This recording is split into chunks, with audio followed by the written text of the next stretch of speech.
Thank you, ladies, so much for joining us today.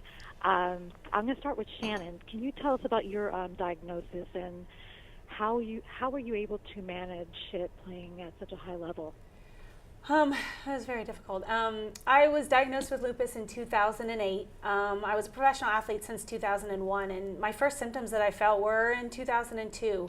I just remember feeling this extreme fatigue on the field and off. I remember barely being able to walk up the set of stairs to my apartment and wondering, that's very different, very unusual for me. And so I went to see some doctors, and it took about 6 years for them to finally give me the right answer that I had lupus. And within those 6 years, I just remember the importance of being really open and honest with my doctor, because that was a huge part of how they were going to diagnose me. And just to also be a self-advocate. I could have given up early on with a couple answers that they gave me, but I kept pushing, and I really wanted to understand my body and pay attention to it and fight for answers.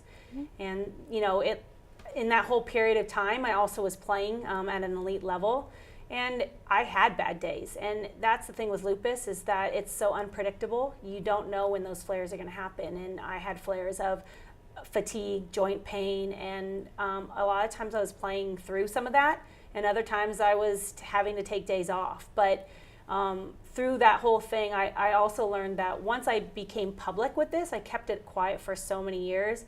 That relief and knowing that I had the support around me really, really helped me continue my career for as long as I did.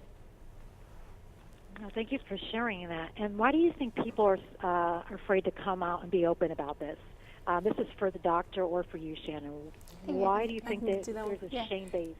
In my own experience, for me, it was that I was fearful for my job. A lot of people don't know what lupus is. I know when I was going through it, people didn't even know the term lupus and even what it stood for. And, we don't look sick.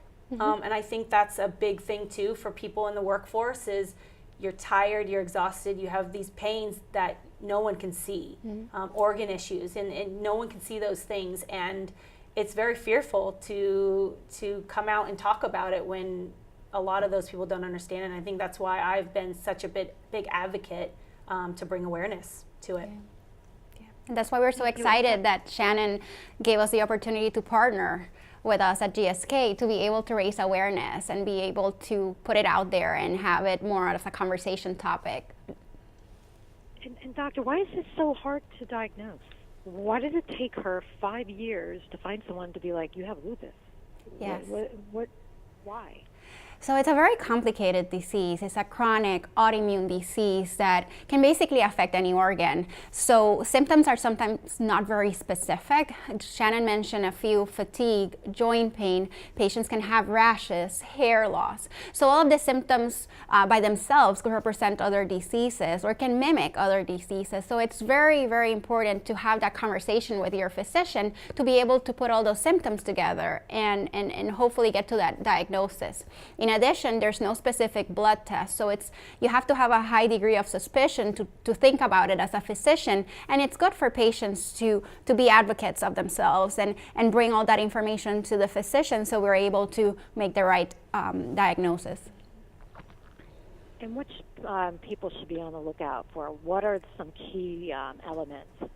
Yeah. Like Shannon mentioned, there was extreme fatigue, but people can associate that with not getting enough, good diet and exercise. So what else should we be on the look for? Yeah, so no two patients are the same, but very common symptoms include fatigue, rashes, sensitivity to the sun, hair loss. Some patients could have kidney involvement, and that's why it's so important for us to make people aware of this disease, to talk about it, because I think that's the first step in getting patients earlier to their physicians to avoid situations where we have 6 years before a diagnosis is gotten.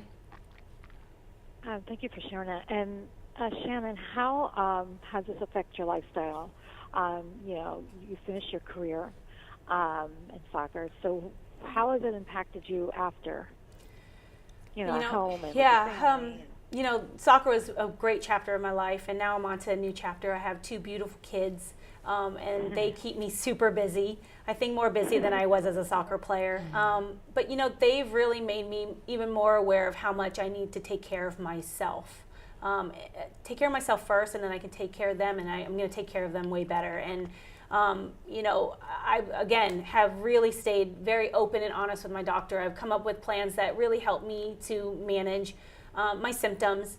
There's so many great resources out there now that lupus patients can go to that have tools and give them the skills and the confidence to manage their symptoms so that they can go to the doctors and figure out the right solution for them so that they can lead an active and independent life. And I've been able to do that. Don't get me wrong, I still have bad days. Lupus lives with me every single day, and I struggle with it, but I have that same motto that I did when I played, is that, you know, if I have a bad day, tomorrow's another day, and I'm going to get up and try again. Yeah, thank you for that. What do you have you changed your diet? Have you done it? Is there any practical tips you can give our readers on what you do to, you know, manage your lupus? Yeah, you know, it's so hard because every patient is different, as Dr. Gonzalez said. It really is, and no 2 persons the same. So what may work for me won't work for the next person, but what I can say is to go and speak with your doctor. I know that I have such a great relationship with my rheumatologist, and we have found the right plan that works for me. So I would say make sure you go do that. You know, use the resources that are out there. usinlupus.com is a great resource to use, and you'll have all the tools hopefully that you need to make the best decision for you. Thank you so much. And doctor, is there any breakthroughs in you know, the medical world to tackle this? Yeah, so as Shannon mentioned, no 2 patients are the same. So what's right for Shannon might not be the same for another patient. That's why it's so important to patients and physicians to have a partnership and find the right combination and right treatment for you. Thank you. And Shannon, finally, on what inspires you? Oh my goodness. What inspires me? Just what inspires me? My kids. You know, I think about them every single second of the day, and they inspire me to be healthy. They inspire me to get up every single day and try again when I've had those bad days. They inspire me to raise awareness so that, you know, potentially if something happens to them with lupus, they are, you know, we won't be dealing with it. I want to find a cure, and the first step is to bring awareness, and Lupus Awareness Month is in May, and we thank you so much for, you know, shedding light on this disease for us, and yeah, thank you. No, thank you both. It takes a lot of guts to go out there and put yourself on the line, even though you did it, you know, professionally. But this is a lot different. Yeah, this is very different. It's a lot different. Yeah. So I commend both of you. Thank you so much, and we wish you the best. Thank you. I appreciate it. Thank you, ladies. Bye. Take care.